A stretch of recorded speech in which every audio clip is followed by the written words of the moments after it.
اس میں کیا پیش رفت ہوئی ہے؟ انتظار حسین پنجوتا صاحب اس وقت باہر آ رہے ہیں جی۔ انتظار حسین پنجوتا صاحب بتائیے گا، آج آپ نئے توشہ خانہ کیس میں پیش ہوئے، کیا دلائل دیے، کیا پیش رفت ہوئی آج کے کیس میں، بتائیے گا۔ بہت شکریہ آپ کا جی۔ آج توشہ خانہ کا جو چوتھا کیس ہے، اس سیریز کا چوتھا کیس ہے اور نیب کی جانب سے جو دوسرا کیس ہے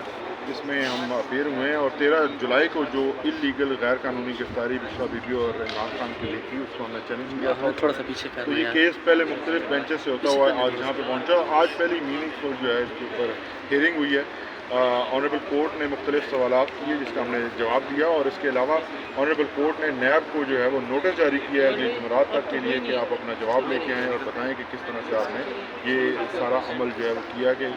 پہلے جو ہے ایک کیس کے اندر، اسی کیس کے اندر یعنی توشہ خانہ کے الزامات کے اوپر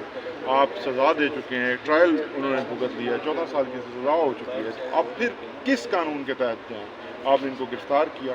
اور جو ہے وہ آپ اب دوسرا مقدمہ قائم کرنا چاہتے ہیں؟ اس پر آپ لوگوں نے کیا دلائل دی ہے اور دوسری پارٹی نے؟ دیکھیے یہ ایک غیر قانونی کام ہے۔ غیر قانونی اس طرح سے ہے کہ جب کسی شخص کے اوپر ایک ٹرائل، ایک مقدمہ، ایک ریفرنس فائل ہو جاتا ہے تو اگر اس کو سزا ہو جائے یا اس کو بری کر دیا جائے ڈپینڈنگ آن دا ایویڈنس جو لایا جاتا ہے، تو اس کے بعد انہی الزامات کو دوبارہ سے ٹرائی نہیں کیا جا سکتا۔ یہ نہ کسی دنیا کی تاریخ میں آج تک ہوا ہے، نہ پاکستان کی تاریخ میں۔ جب بھی اس قسم کی کوئی ٹیکنیکل چیزوں کے اوپر غلطی ہو جاتی ہے کہیں، تو وہ ہمیشہ عدالتوں نے اس کو جو نل اینڈ وائڈ ڈکلیئر کیا، ایلیگل ڈکلیئر کیا۔ یہاں پہ غلطی نہیں ہے، یہاں پہ بدنیتی ہے، نیب کی جانب سے صریحاً بدنیتی ہے۔ 13 جولائی کو میں نے خود عمران خان اور بشرا بی بی صاحبہ کی نیب عدالت کے اندر جب ہمارا القادر ٹرسٹ کیس کا ٹرائل تھا، وہاں پہ اس کیس کے اندر ان کی درخواست ضمانت دائر کی تھی، جہاں پہ وہ دونوں موجود تھے۔ جج صاحب نے اس درخواست کو سننے سے انکار کیا پہلے، اس کے بعد ان کی جانب سے صرف نوٹس جاری کیا گیا۔ جب صرف نوٹس جاری کیا گیا تو بعد میں رپورٹ جب آئی، 2 دن کا نوٹس آیا، تو منڈے کی رپورٹ میں جب نیب نے یہ کہا کہ 12 تاریخ کو ان کا وارنٹ نکلایا، اس دن نیب کے جو پروسیکیوٹرز کھڑے تھے ان کا ریکارڈ پہ نہیں لایا گیا، لیکن عدالت کے اندر انہوں نے یہی کہا تھا کہ اس میں ہم گرفتاری نہیں کرنا چاہتے۔ لیکن چند گھنٹوں کے بعد جو ایپیسوڈ وہاں پہ جیل کے اندر ہوا اور جس طرح سے ان کو گرفتار کیا گیا، تو یہ سب آپ کے سامنے ہے۔ تو یہ تمام چیزیں کوئی عام چیزیں نہیں ہیں، یہاں پہ مخصوص جو چیزیں عدالتیں ہیں، مخصوص لوگ ہیں، وہ ایجنڈے کو ڈرائیو کرتے ہیں۔ اب عدالت کی جانب سے میری اپنی وکالت میں نے آج تک نہیں دیکھا کہ درخواست ضمانت دائر کی گئی ہو، اور اگر کوئی پٹیشنر یہ کہہ رہا ہو کہ مجھے جو ہے وہ خطرہ ہے، گرفتاری کا خطرہ ہے، اور ساری دنیا کو پتہ تھا، مجھے پتہ ہے ان کو خود بھی پتہ ہوگا کہ خطرہ ہے گرفتاری کا، کیونکہ یہ جس طرح سے بدنیتی کے ساتھ کیسز بنائے گئے ہیں، تو اس کے یہ ہوتا ہی نہیں ہے کہ جج جو ہیں وہ کہیں کہ جناب میں آپ کو بیل نہیں دیتا۔ یہ تو ایک ریلیف ہے، یہ تو ہر شہری کا حق ہے، جو شہری عدالت کے اندر پہنچ جاتا ہے تو عدالت تو کبھی دروازہ بند نہیں کرتی۔ لیکن یہاں عمران خان اور بی بی صاحبہ کے اوپر اس کیس کے اندر جب انہوں نے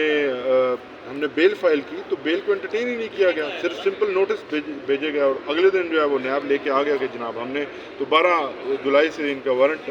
جو ہے وہ جاری کر دیا۔ تو یہ ساری چیزیں سیکریٹلی رکھی گئی ہیں۔ اب اگر آپ نے اس قانون کو اس لیے رکھ لیا ہے کہ آپ نے صرف اور صرف اپنے سیاسی مخالفین کے خلاف پرچے کاٹنے ہیں اور ان کو جو ہے آپ نے جیلوں میں بند رکھنا ہے، اور حکومت تو بار بار جو ہے وہ کہہ چکی ہے، منسٹرز کہہ چکے ہیں، منسٹرز کا کیا لینا دینا ہے؟ جب نیب ایک انڈیپینڈنٹ ادارہ ہے تو نیب کے اندر ان کی کیسے انٹرفیئرنس ہے جب وہ کہہ رہے تھے کہ ہم ہر حد تک جائیں گے اور عمران خان اور اس کی کو جو ہے وہ جیل کے اندر رکھیں گے؟ تو منسٹرز کے پاس کیا اختیار تھا اور کیا ان کی ایکسس ہے؟ میں سوال کروں گا کہ وہ کیسے جانتے تھے کہ ہم نے رکھنا ہے اور نیب نے رکھنا ہے؟ تو آج معزز جج صاحبان کی جانب سے کیا سوالات کیے گئے، کیا استفسار کیا گیا؟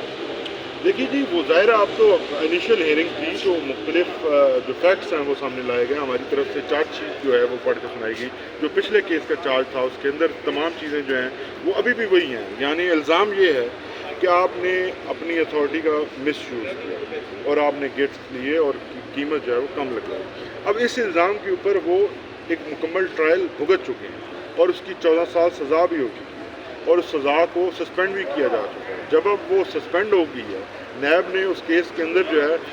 جب اس کی سسپینشن اور سینٹینس ہوئی تھی، سزا سسپینڈ ہوئی تھی، تو نیب نے آپ کے سامنے جا کے اس کو ریزسٹ نہیں کیا تھا، کیونکہ ایک غیر قانونی ایک ٹرائل ہوا۔ اب پھر سے آ گئے اسی کام کو لے کے، تو یہ کتنی دفعہ اگر 108